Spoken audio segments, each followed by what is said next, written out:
Hai, saya Peter Dirun, jurulatih pengurusan emosi Anda. Beberapa tahun yang lalu, adik saya meninggal dunia.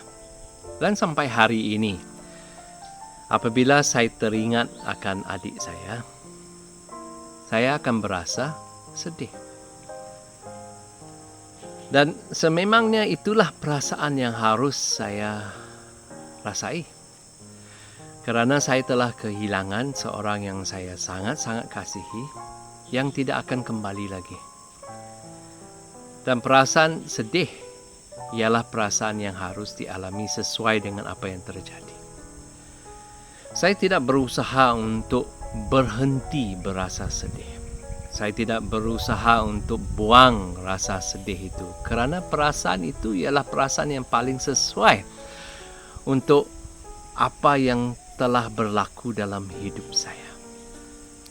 Jadi, apa yang saya lakukan sebaliknya? Yang pertama, banyak kali bila saya teringat adik saya dan saya sedih, saya sebenarnya akan terkeluar dari mulut saya kata-kata seolah-olah saya bercakap kepada adik saya dan saya berkata yang saya sangat rindu dia. Saya rindu jumpa dia, lihat dia, cakap dengan dia. Itu yang biasanya saya pertama sekali buat. So, itu yang saya rindukan dan itu yang membuat saya berasa sedih masa bersama dengan dia. Kedua, banyak kali saya menangis.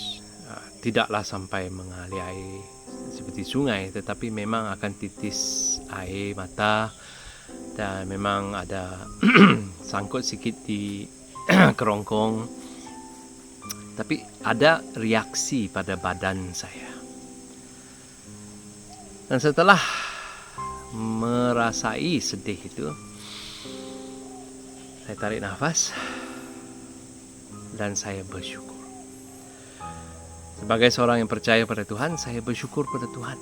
Bersyukur kerana saya telah diberi seorang adik. Bersyukur kerana berpeluang hidup bersama dengan dia. Bersyukur kerana masih boleh ingat dia dan mempunyai memori-memori yang indah bersama dengan dia. Dan jika pada masa itu saya teringat sesuatu yang spesifik, saya akan bersyukur untuk yang spesifik yang saya teringat itu. Ya, saya menjadikan memori yang sedih itu sebab untuk bersyukur. Dan akhir sekali saya akan berfikir, apa yang boleh saya buat sebagai respon kepada memori ini? Apa yang boleh saya buat sebagai respon kepada perasaan sedih ini yang mengingatkan saya kehilangan seorang yang saya kasihi? Kadang-kala saya teringat mungkin saya pergi melawat kubur dia, atau saya buat tekad untuk terus mengasihi dan menikmati perhubungan-perhubungan dengan orang yang saya kasihi yang masih hidup, yang masih ada hari ini. Tetapi memori yang sedih itu menjadi pencetus untuk saya melakukan sesuatu yang positif. Jadi dalam membawa cerita ini, saya sebenarnya telah memperkenalkan pada kamu, dan terima kasih kerana terus menonton video ini. Saya telah membawa kepada kamu, memperkenalkan pada kamu 4 perkara yang boleh dilakukan bila berasa sedih. Dan ingat, pada permulaan video ini saya berkata, saya tidak pernah berusaha meniadakan perasaan sedih, menyingkirkan perasaan sedih. Dan saya harap kamu juga, kalau sudah kehilangan sesuatu yang berharga dan mahal dan baik dan tidak akan dapatkannya balik, atau kehilangan orang yang dikasihi yang kamu tak ada peluang lagi untuk berjumpa dan bermesra, adalah baik dan perlu untuk berasa sedih. Ya, bukan perasaan untuk dibuang. Sebaliknya, bila berasa sedih, nombor 1, belajar untuk ungkapkan kenapa kamu berasa sedih. Bayangkan orang yang kamu telah hilang itu. Bayangkan kamu bercakap kepada dia dan beritahu dia kenapa kamu berasa sedih, apa yang kamu rindu, apa yang kamu telah hilang. Ya, atau kalau kamu kehilangan peluang yang penting atau sesuatu yang berharga, boleh kamu ungkapkan, keluar dari mulut. Yang kamu berasa sedih kerana itu telah hilang, kerana itu sudah tiada lagi. Ya, akui apa yang membuat kamu berasa sedih. Kedua, benarkan reaksi badan yang sesuai.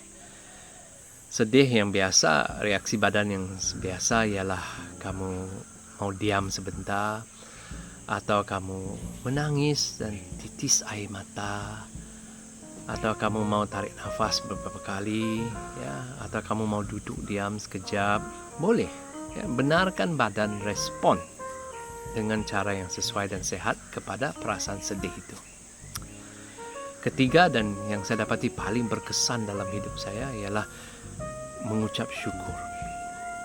Mengucap syukur untuk baik yang kamu berjaya alami, baik yang kamu dapat miliki, baik dalam situasi yang telah berlaku. Kerana dalam semua yang telah hilang, dalam semua perhubungan yang sudah berakhir, pasti ada banyak memori-memori indah, peristiwa-peristiwa indah yang berkait dengan apa yang telah hilang, dengan siapa yang sudah tiada.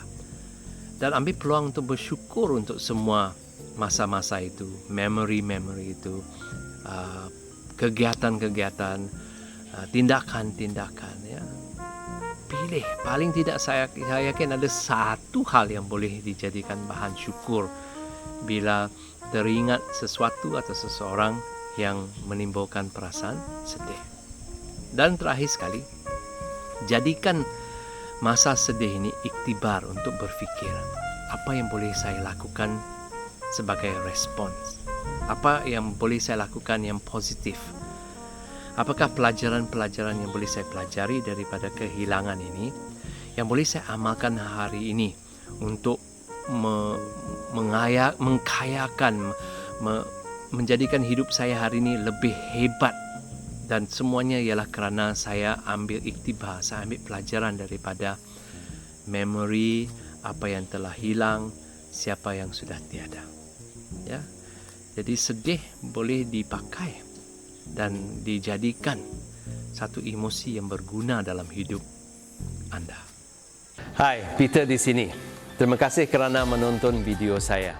Jika kamu dapati video-video saya memberi faedah yang baik kepada kamu, jangan lupa untuk like, jangan lupa untuk subscribe, dan jangan lupa untuk tekan butang notification supaya semua video-video saya yang seterusnya kamu akan terima dan kamu akan terus mendapat faedah.